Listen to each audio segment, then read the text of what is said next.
to Cody Talks NFL, presented by Blitzalytics.com. And here's your host, Cody Manning. And welcome into the Monday edition of Cody Talks NFL. Hope you guys had a great weekend. Hope you guys enjoyed yesterday's action. I believe, what was it, like 9 or 10 of the games, basically majority of the games came down to a one-possession type game. It went either way. We had some upsets. We saw the Saints go down. Fortunately, saw my Colts go down to the Dolphins. Great day of football. I'm going to go ahead and dive into this episode.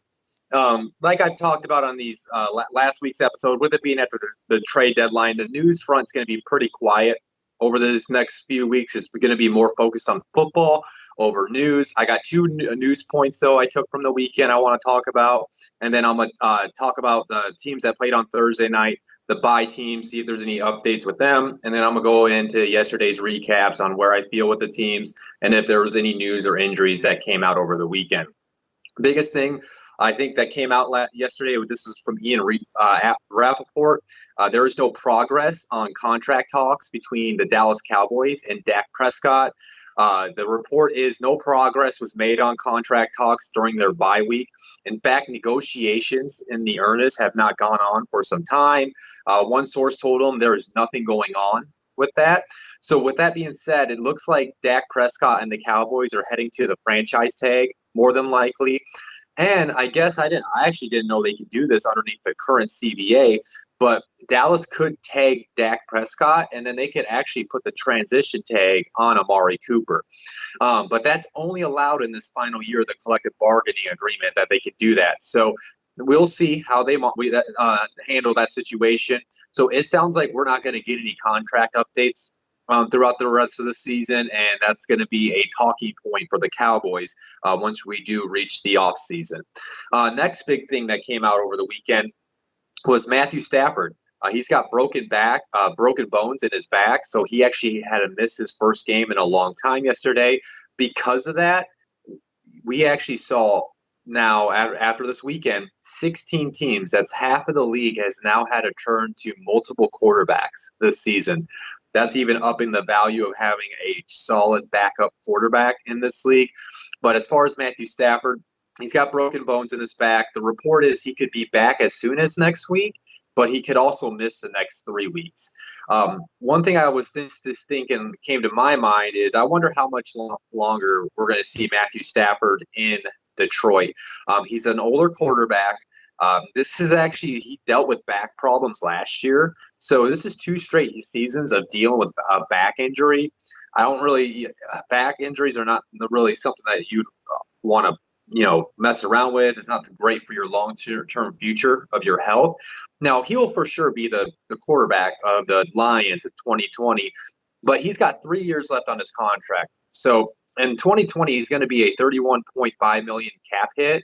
If they wanted to cut him, which they wouldn't, this is the reason why he'd result in $26 million in dead money. They only say about $5.5 million.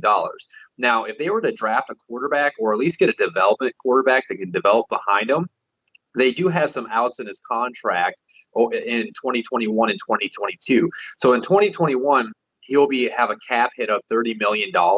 But if they were to cut him, it'd only be $10 million in dead money, and they would save $20 million on the cap. And then on his final year of his contract in 2022, he only has a cap hit of $23 million. There's no dead money on it, so they could straight up cut him and save $23 million. Do I think this is going to happen? I'm not sure, but I think I would not be surprised if the Lions start exploring maybe a developmental quarterback, maybe like a Jordan Love, to bring in Stafford, somebody that they could develop over the next couple of years, and then once he's ready, they can move on from the Stafford era. He's older, back injuries. I mean, I'm not saying it's the right thing to do, but you have to always plan for your future. And if I do recall right, they were one of those surprise teams, like with the Titans, that were actually exploring quarterbacks in this last draft class. So it won't happen anytime soon, but don't be surprised if maybe the Lions draft a quarterback this year in the first or second or third round. I'm going to go ahead and dive into previewing actually the Monday night game. Very excited about this matchup. It's a huge, crucial NFC matchup. Seattle's playing in San Francisco tonight. No news came out on either team. As far as the injury report for the Seahawks, Lano Hill is questionable with an elbow injury. Phil Haynes is questionable with an ankle injury. On the 49ers front, George Kittle is doubtful tonight with his knee and ankle, so he's not expected to play, as well as their kicker, Robbie Gould. He's doubtful with a quadricep. Mike McGlinchey is questionable with his knee injury. Joe Staley is questionable with a fibula injury. Raheem Mostert is questionable with a knee injury, and Akila Witherspoon is questionable with a foot and quadricep injury. As far as how I think this game's going to go, I think it's going to be a close divisional matchup that you'll see across the league. I think it's going to come down to which defenses can force turnovers. I think that George Kittle missing is going to be a detriment to the 49ers offense. Yes, Emmanuel Sanders has been a great fit for them so far, but he's really the guy that can really get them going. He's the guy that Jimmy G can turn to on crucial situations. He'll bulldoze his way through for a touchdown. I think they're going to really miss that part of the offense tonight. But I think this game's going to come down to – I think it's going to come down to whoever has the ball last. I think it's going to be a back-and-forth game. I think the defenses on both sides are going to make some plays. I think Russell Wilson's going to make some plays. I think Emmanuel Sanders will get a couple touchdowns. But at some point, these 49ers got to lose, right? So if they're going to lose, I think they'll probably lose to a good team that has one of the MVP candidates. So I'm going to take the Seahawks in a close matchup. I think Russell Wilson has the ball last. He leads them on a touchdown drive, and the Seahawks end up winning like a 27-24 type win.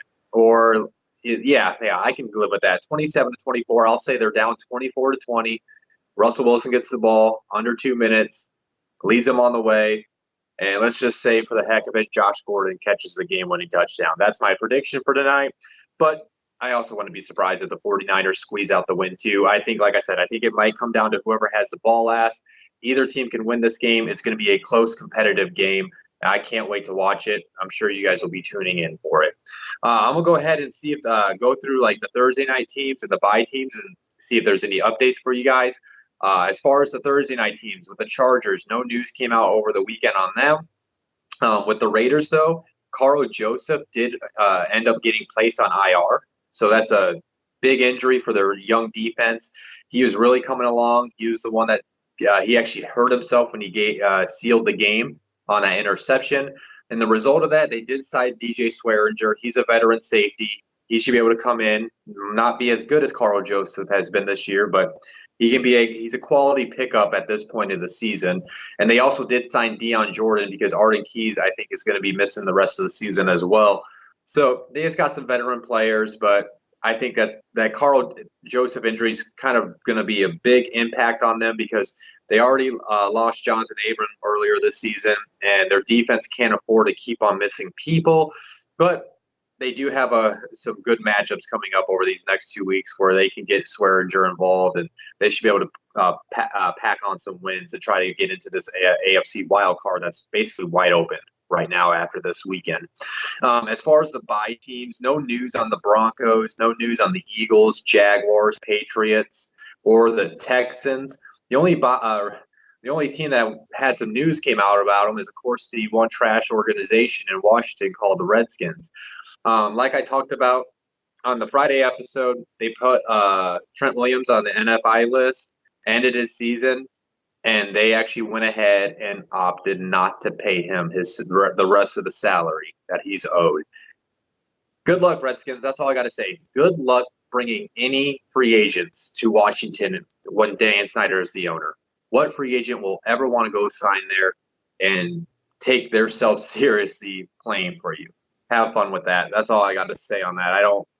I've already gone on too many rants in my episodes about how Dan Snyder is running that franchise. It's pitiful. I'm going to go ahead and dive into recapping yesterday's action and giving you guys my feel on where these teams stand after yesterday. Baltimore just put a whooping on the Bengals. They end up winning 49-13. The Ravens are now sitting at a 7-2 record. The Bengals are now 0-9. With the game, Michael Pierce did suffer a foot injury for the Ravens. He'll end up leaving. And on the Bengals front, Drew Sample ended up leaving with an ankle injury. As far as the teams, though, Ravens are sitting at 7-2. They're in prime position to make that run for the first-round bye, possibly have home field advantage throughout the playoffs. Lamar Jackson had an MVP-type game yesterday. And if you guys did not see any of his highlights, please go watch that touchdown run when he put that spin move on there. I mean, it was something you just don't see. I mean, the guy's electric.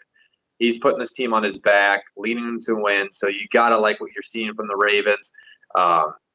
So they are where I thought they were last week. They're a really good team with an electrifying quarterback, and they can beat anybody in the AFC. As far as the Bengals, they're 0-9. That team's bad. They might end up losing every single game this year, so they're probably going to end up with the number one pick.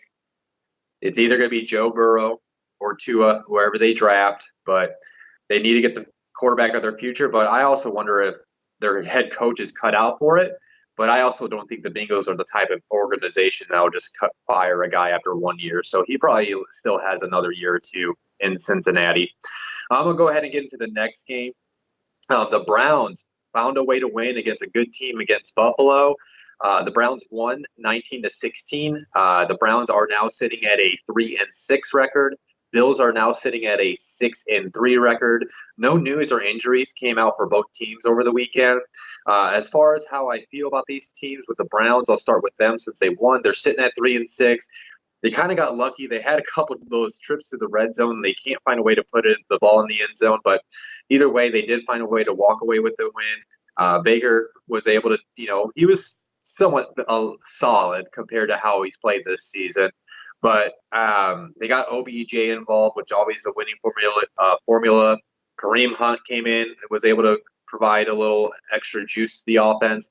Nick Chubb balled out yesterday. And, they found a way to win. I don't know if they're about to start piling on wins and maybe get back in a wild card contention, but if they are the one team that has like a really bad record that can maybe turn this thing around. They still need to get that offensive line gelled together, but who knows? They got the talent. They're sitting at 3-6. I'm not going to buy into it because the Bills just played bad yesterday. So going to the Bills, they're 6-3. They just, for whatever reason, their run defense has fell apart over this last month. They can't stop the run. I still need that game from Josh Allen. He still has to have a great game if this team wants to do anything. That offense has something they need to work on. I also question their play call. Josh threw it for like 40 times yesterday. That's not a winning formula. Like, as great as his big arm can be, they got to get a ground game going. They got to get Singletary only had like, I think, 8 or 10 rushes. Get Singletary and Frank Gore going, and then feed off the play action, then use his big arm. I really don't know. I just don't like what the Bills are doing on offense right now. And if they don't figure out their offense, they're going to lose this wild card spot. And they got to take advantage of the second half schedule, because I was one of those guys thought they were a lock to make the wild card. But with how some other teams in the AFC are playing right now, Bills could drop a couple games and they're right out of it. So they got to get things figured out. They had a shot to maybe try to make the push for the AFC East, but now I wonder if they're going to even hold on to being in a wild card team if the offense continues to struggle like it did yesterday. I'm going to go ahead and get into the next game, Detroit and Chicago. The Bears, they did find a way to win. I know I picked them to win, but that was me thinking even with Stafford was going to play. But as far as news or injuries, I'll start with the Lions front. Ty Johnson left with a concussion. Rick Wagner left with a concussion. Ashawn Robinson left with a thumb injury, and Kevin Strong left with a rib injury. With the Bears, over the weekend, though, they did waive Mike Davis, a free agent signing from this past season. They gave him $6 million over 2 years, but they only gave him 11 carries this season. And the reason why they did cut him is because that'll help them get a comp pick in the offseason for the upcoming draft. And then on the Bears defense, Danny Trevathan left with an elbow injury, and they said he was in an arm sling after the game, so he's going to be missing some time. But yeah, Bears won 20-13. Bears are now sitting at a 4-5 record.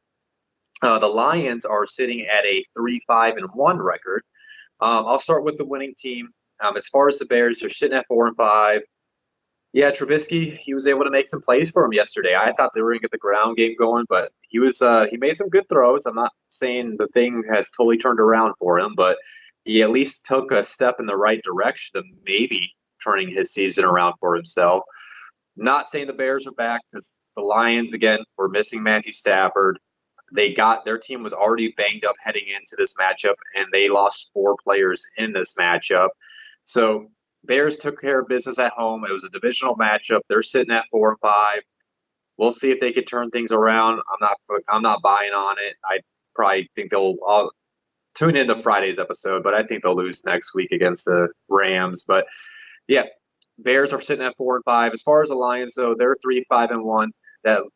They are not that team we saw at the beginning of the year that came out to where they were competing against good teams, taking them down to the wire, but just couldn't find a way to win.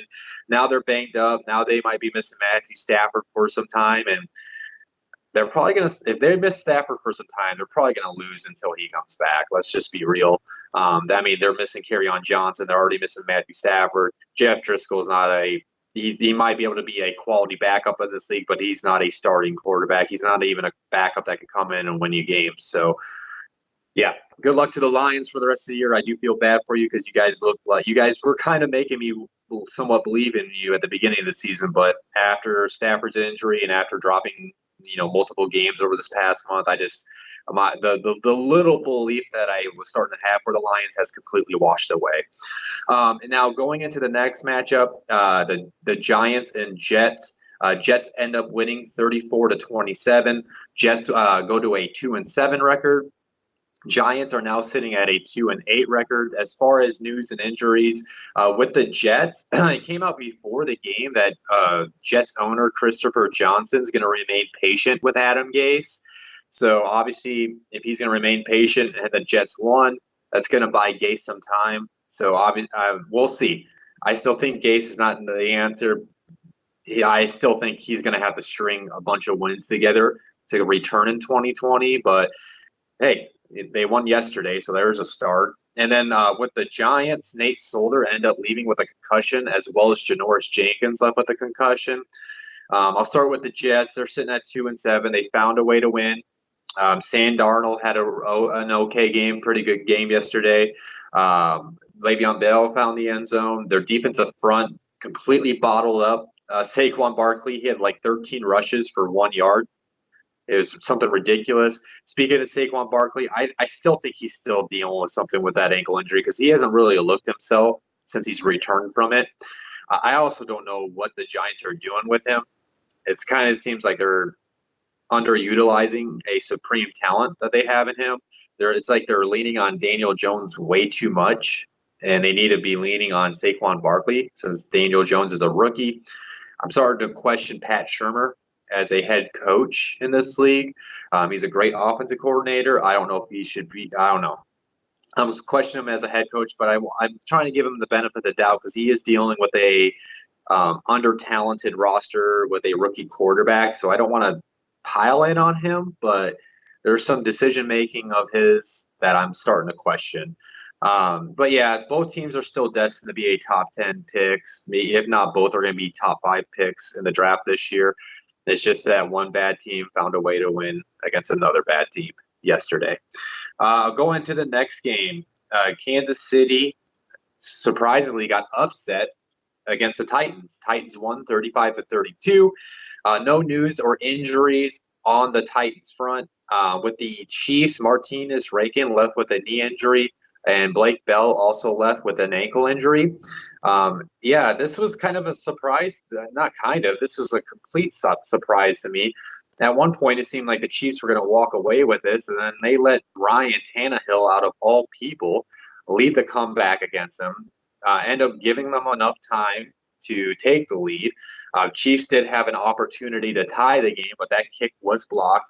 Now, I know some people on Twitter, and I know Chiefs fans thought the guy was offsides, but if you go back and you watch it in slow-mo, he literally timed it up perfectly when that ball was snapped, so it's no excuse. It was just poor blocking by the Chiefs special teams on that play.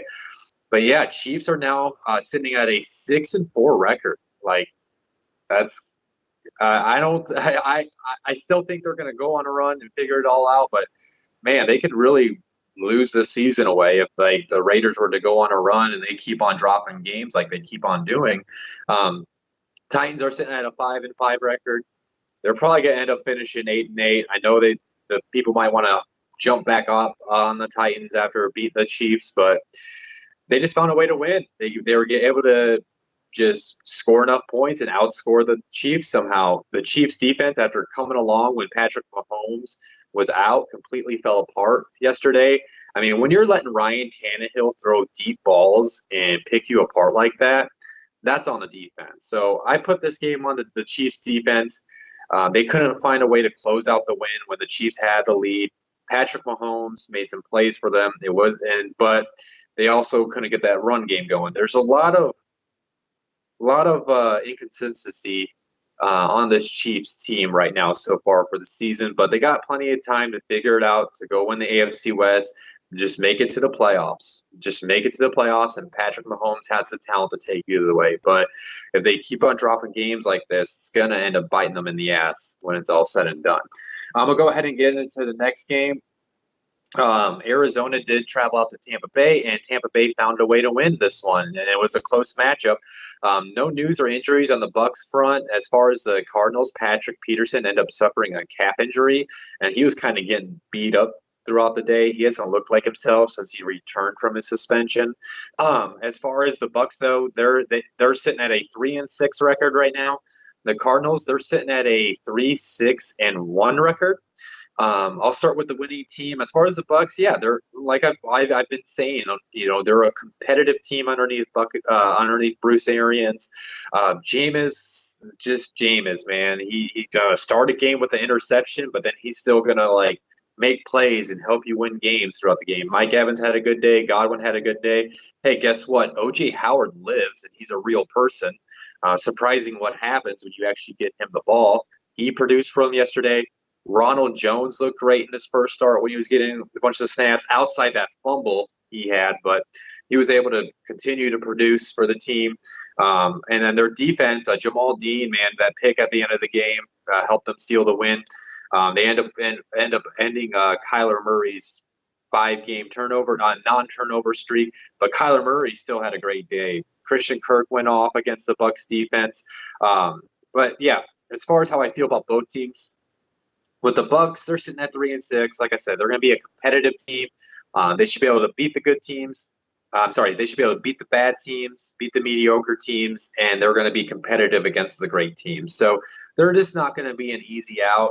We'll see how they finish the season, but I kind of see them as a 7-9 type team. I can see them finish the season strong and maybe have some momentum going into the 2020 season.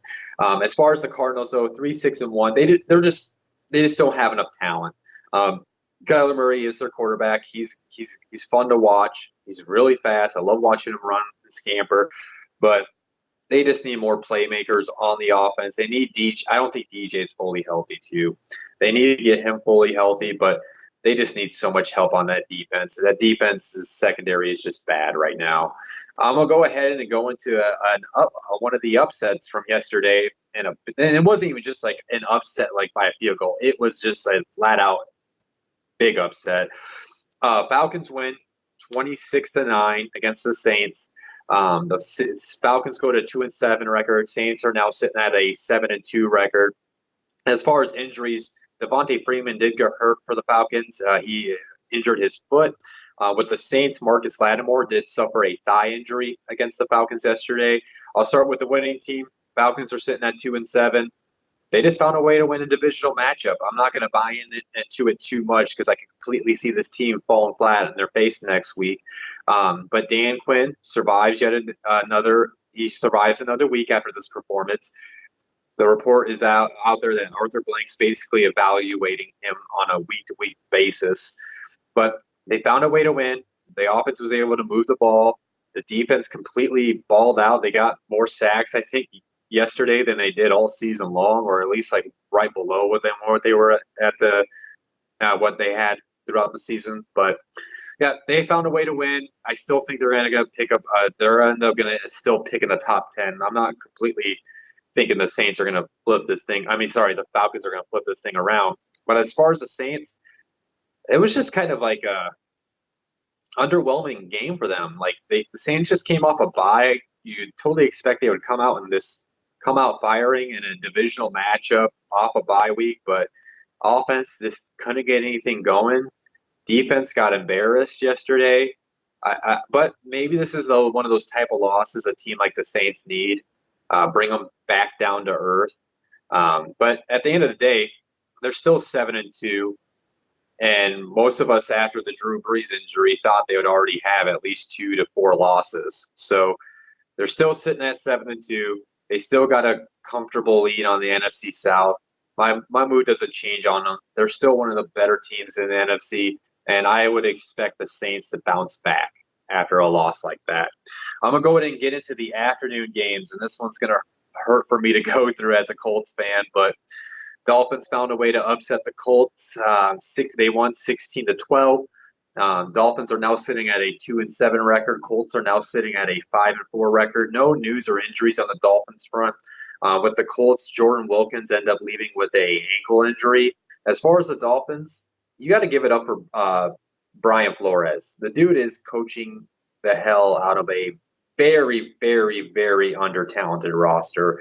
The guys played tough for him. I would not be so. I wouldn't. I actually kind of want to see what he can do with real talent on the roster and what this team could do. But yeah, they're just finding a way to their defense is fast. They're getting after people. He's got them in the right place. They came in with a great plan. They knew the Colts were just going to try to pound the run without Jacoby Brissett, and they stopped the run and they dared Brian Hoyer to beat him, and Brian Hoyer just straight up kind of beat him. He threw 3 interceptions that cost the game for the Colts. And as far as the Colts front, though, yeah, they got to get Jacoby Brissett back. Without Jacoby Brissett, without T.Y. Hilton, that team on offense is extremely limited. That game was not on the defense. The defense did everything they could. They forced turnovers, but they just could not find a way to win. But yeah, as far as where I feel on both teams, Dolphins 2-7, they're still probably going to be a top 5 pick. They just found a way to get a couple wins in a row, but they're definitely still beatable because that offense, they didn't put up much points yesterday. Once they go against a team that actually has an offense that can actually produce, they're probably going to start dropping games again. But as far as the Colts, though, sitting at 5-4, 2 weeks ago, they were supposed to be the team you didn't want to see in the playoffs, and now they're sitting outside the playoff picture.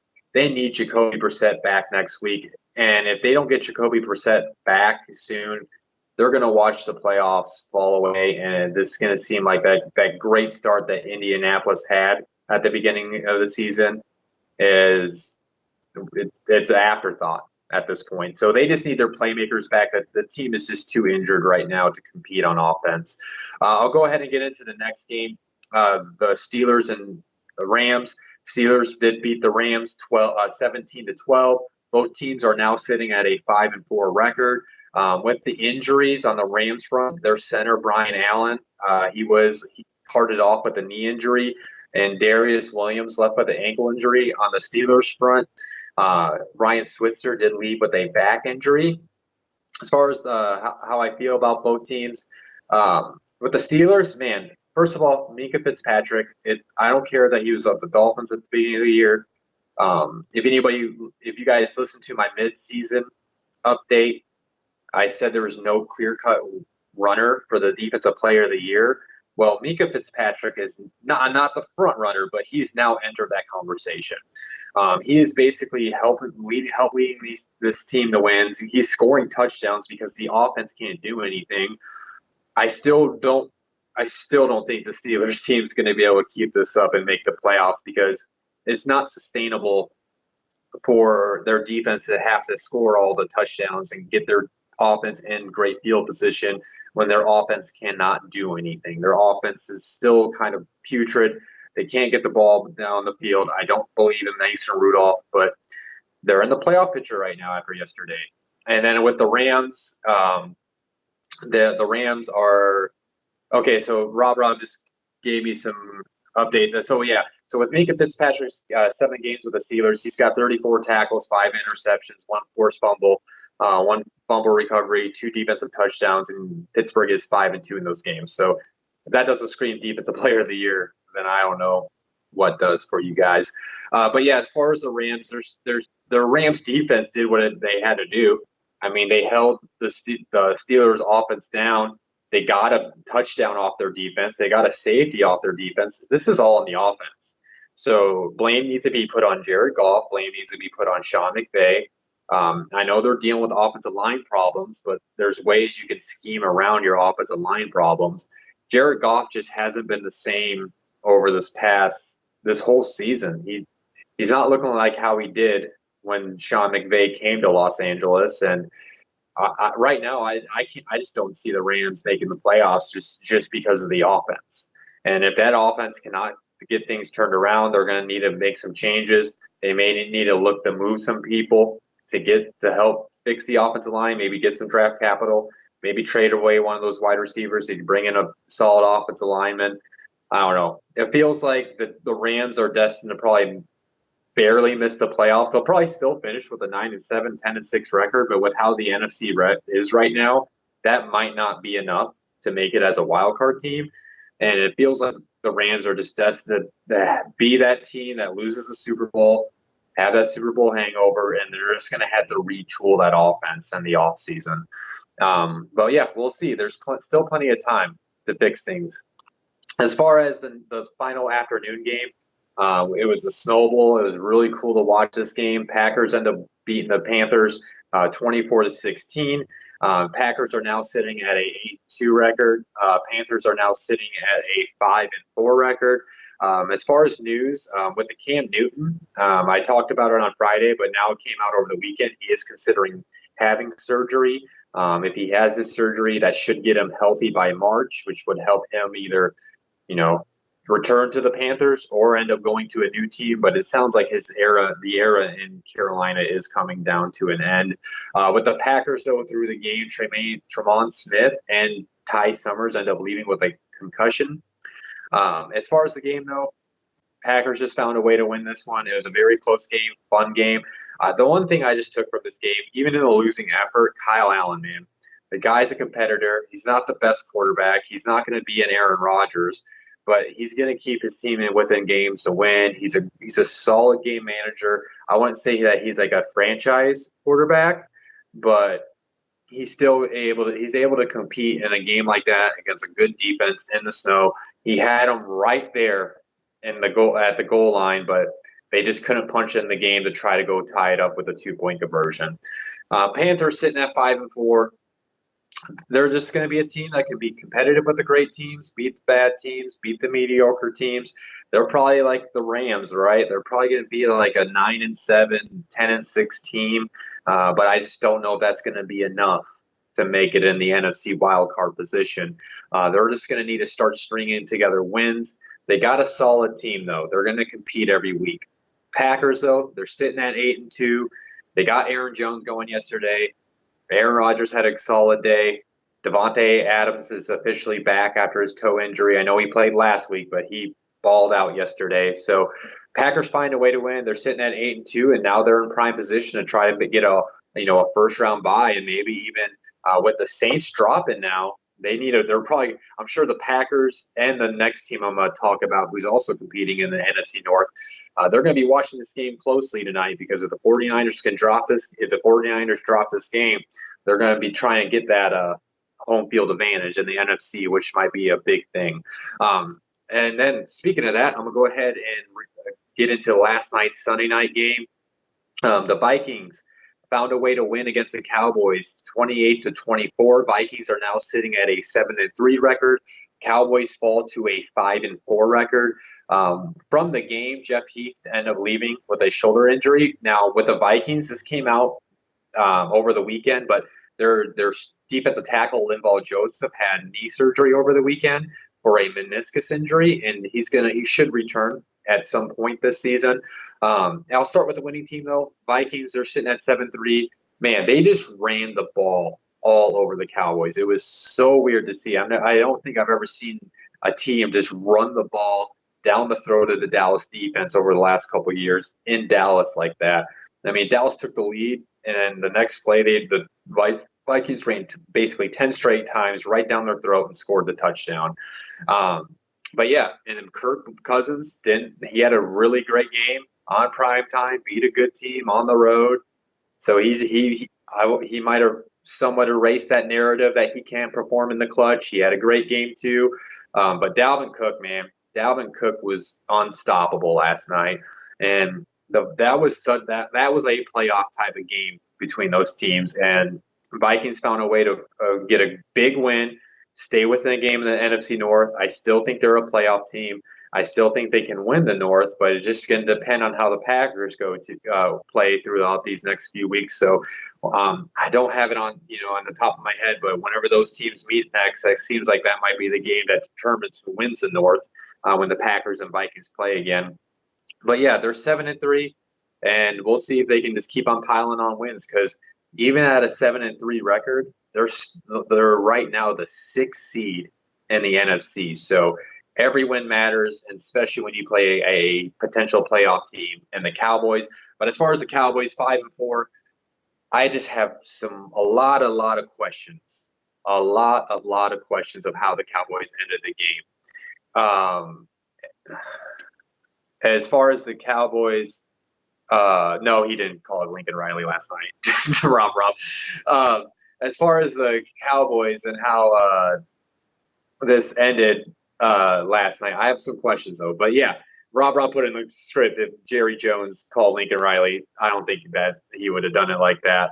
But he probably will though if the Cowboys do end up losing the season end up missing the playoffs this season. He will open up the bank account for him. And it was because of how this game ended. Cowboys had an opportunity. They got the ball down in the red zone, and they just handed the ball. There was like 3-2. Dak Prescott's having one of the better games of his career, and he ended up running 2 straight times with Zeke Elliott, and Zeke Elliott is not looking like the same anymore after getting that contract. The Cowboys ran the ball with Zeke 20 times last night, and they didn't get a first down at all with a rushing attempt. It seems like, I don't know, Zeke just doesn't seem like Zeke. And whenever they show him, I don't know why they keep on showing him on the sidelines every single game, but when they show him on the sidelines, it just doesn't look like he just doesn't care to me. I don't like his body language when they show him, and maybe that's why they are showing him. But yeah, they end up getting down there. They try to run it through 2 straight times. It was like 3rd and 2. They tried to run it with 2nd and 2. 2 straight times was the Vikings blow it up, and then they just ran a weird 4th and 2 play. Vikings stopped that, and then the Cowboys had a chance again too, right? And if you watch this play, I advise people to either you don't have to watch the play, but go find the screenshot online.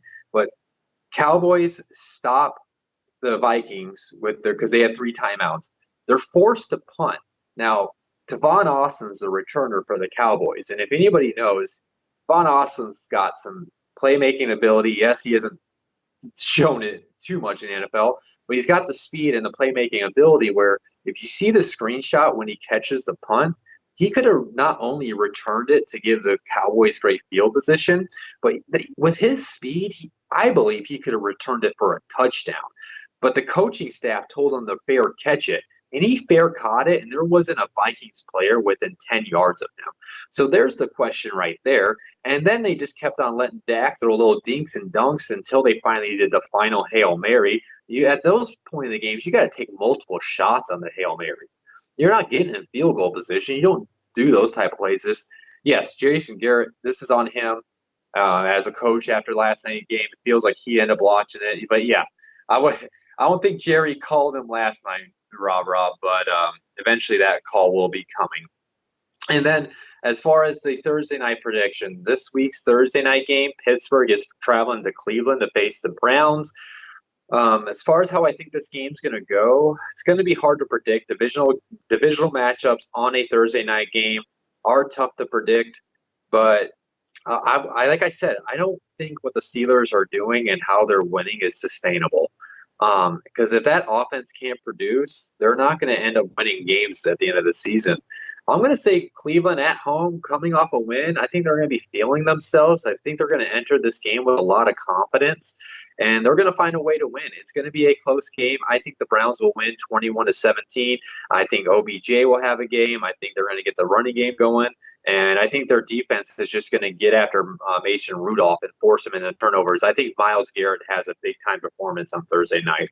So I think the Browns win. I think they're going to stack back-to-back wins and go to 4-6, and people are going to wonder if they can get back into the wild card contention.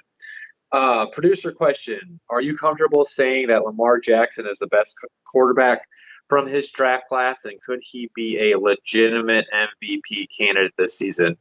Yeah, he's already is a legitimate MVP candidate, that's for sure. That's an easy question for me to answer. I'm not going to say he's right now the best quarterback. He is the best quarterback this season. But if anybody's been a follower of mine for a long time, I really don't buy into players until their third season. I'm not saying he's going to be bad next year. I'm just saying let's just see how the other quarterbacks perform over these next couple of years. It's too early to tell from quarterbacks and from any players in general until at least their third season. That's when you kind of know who they are. But yeah, as of right now, though, he is the best quarterback in that class. He's electrifying. He's a playmaker. He's got his team winning, and he's outperforming the other quarterbacks in his class by a mile right now. But it's too early to tell. What if Baker all of a sudden flips the switch and he finishes the season strong and he looks like the Baker we saw last year? You know what I'm saying? It's too early to tell, but right now he is the best quarterback from this draft class. Other than that, guys, I just want to thank you for tuning in to this week's episode. If you like what you heard, please hit that like button. Please subscribe to the channel if you haven't already. And if you want to ever listen to the audio version, please go subscribe to the Blitzalytics podcast network. I believe now we're on like 11 different platforms. So please go check that out as well. There's other podcasts from Blitzalytics like the Blitz Breakdown, the Pick Six, XFL Files, and then also the Fantasy Football Hot Seat, where it's me and Rob. We talk about everything fantasy to help you win games every week, and I hope you've been listening to that because on our starts and sits column, me and Rob have been killing it this season. Also, too, on our YouTube channel, it came out on Friday. You're going to see a weekly episode. If you're a Steelers fan, you definitely want to listen to this every week. It's called the Steel City Sermon. It's by our own Roy Countryman. Nobody knows the Steelers like Roy does. He can give you guys great insight on what Pittsburgh is going to bring every week. So tune into that. It's a great video series that he's putting together. Another thing, if you guys have any money to give during this time of the year, please go check out the All Heart Charity League. It's represented by Blitzalytics, 10 different charities for 10 different teams. Go check it out. If you have anything to give to those charities, please go ahead and do so. And also, too, go check out our store. We got tons of apparel and not necessarily just Blitzalytics apparel. Rob, my producer, is an amazing artist. If you go to Blitzalytics.com, look on your right-hand side, there's going to be a store button. Just click that. You can see not only all the Blitzalytics apparel, but he's got other stuff like for rappers. He's got basketball stuff like a cool Kobe Bryant shirt. Tons of product in there that you guys can get for stocking stuffers this year. The shirts are only like about $20, so just go check that out and get your kids some gifts, or get anybody a gift, your brother, sister, girlfriend, boyfriend, wife, husband, whatever you want to do. But yeah, once again, thank you for tuning into this episode. Hope you enjoyed it. I'll see you guys Friday. Blitz out. Thank you for watching Cody Talks NFL, presented by Blitzalytics.com. As always, hit that like and subscribe button, and then hit that bell notification icon to stay up to date on all things football.